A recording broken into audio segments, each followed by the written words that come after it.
Jesus Christ is my Redeemer. Sometimes we learn the most important truths during our most difficult times. So we're going to ponder the trials Job describes in this chapter and the truths he proclaims, and then decide how we know our Redeemer lives. Then Job answered and said, "How long will you torment me and break me in pieces with words? These 10 times have you cast reproach upon me. Are you not ashamed to wrong me? And even if it be true that I have erred, my error remains with myself. If indeed you magnify yourselves against me, and make my disgrace an argument against me, know then that God has put me in the wrong, and closed his net about me. Behold, I cry out violence, but I am not answered. I call for help, but there is no justice. He has walled up my way so that I cannot pass, and he has set up darkness upon my paths. He has stripped from me my glory, and taken the crown from my head. He breaks me down on every side, and I am gone. And my hope has he pulled up like a tree. He has kindled his wrath against me, and counts me as his adversary. His troops come on together. They have cast up their siege ramp against me, and encamp around my tent. He has put my brothers far from me, and those who knew me are wholly estranged from me. My relatives have failed me. My close friends have forgotten me. The guests in my house and my maidservants count me as a stranger. I have become a foreigner in their eyes. I call to my servant, but he gives no answer. I must plead with him with my mouth for mercy. My breath is strange to my wife. I am a stench to the children of my own mother. Even young children despise me. When I rise, they talk against me. All my intimate friends abhor me, and those whom I love have turned against me. My bones stick to my skin and to my flesh, and I have escaped by the skin of my teeth. Have mercy on me, O you my friends, for the hand of God has touched me. Why do you, like God, pursue me? Why are you not satisfied with my flesh? Oh, that my words were written. Oh, that they are inscribed in a book. Oh, that with an iron pen and lead that they were engraved in the rock forever.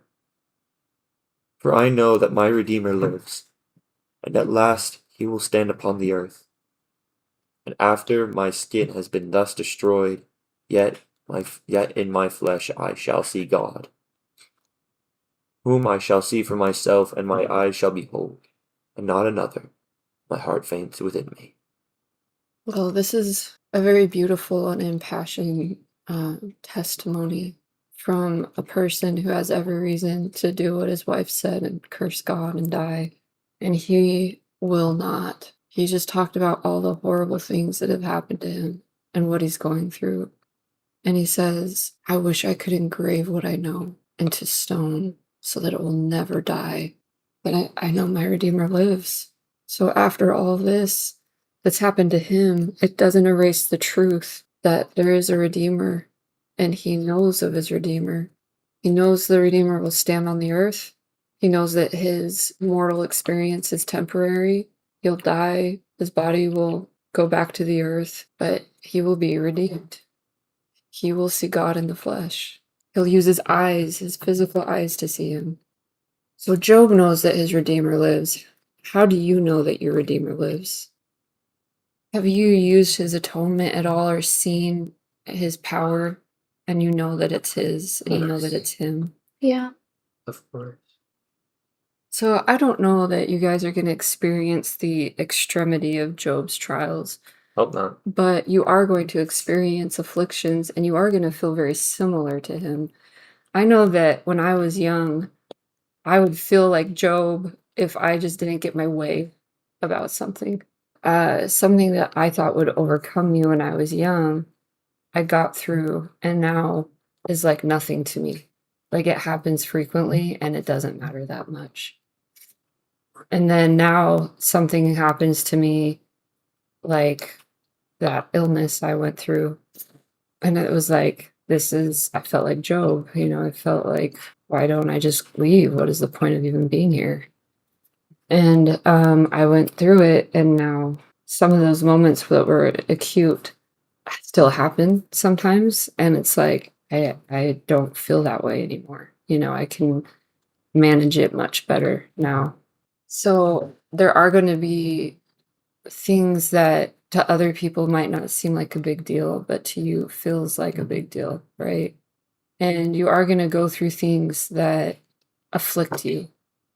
In the case of Job, how did the knowledge of his Redeemer affect him while he was going through these afflictions? Did it take him away? No, it kept him strong. But, no, he found comfort in God. We can too. I know I have, and I know you. It's nice to know that there's always someone who's going to have you back. Well, if you think about the severity of Job's trials, and some people, you think about some of the prophets and apostles of God, that they were killed. There have been martyrs.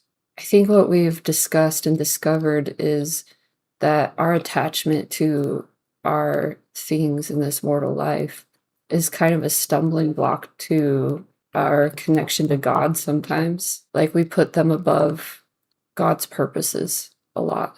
And sometimes our afflictions remind us that our primary connection, our primary attachment has to be to God.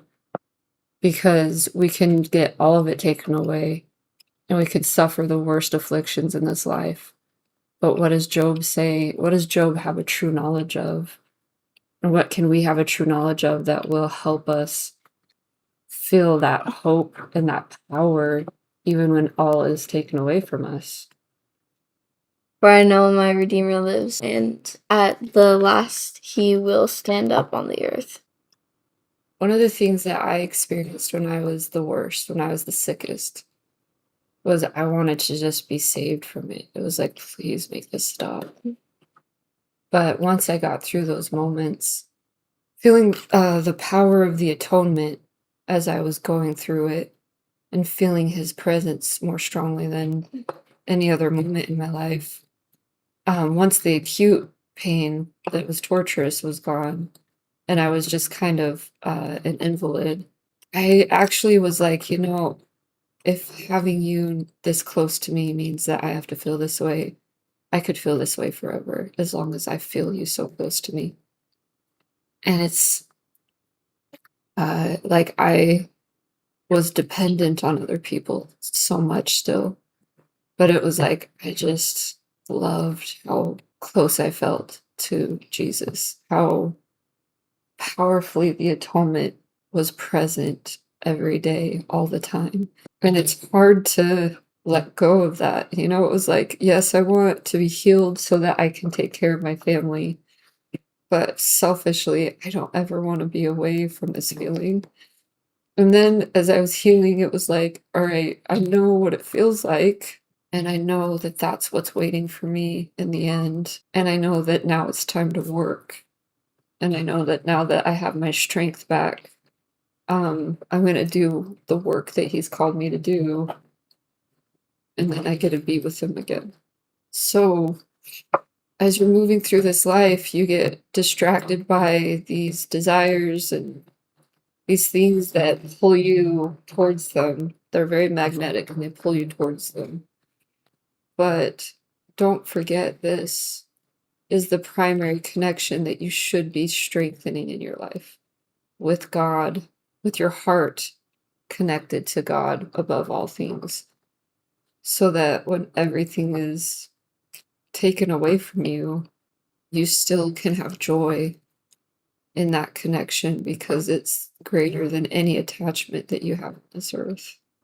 Stop there. Love you guys. Love you, Mama.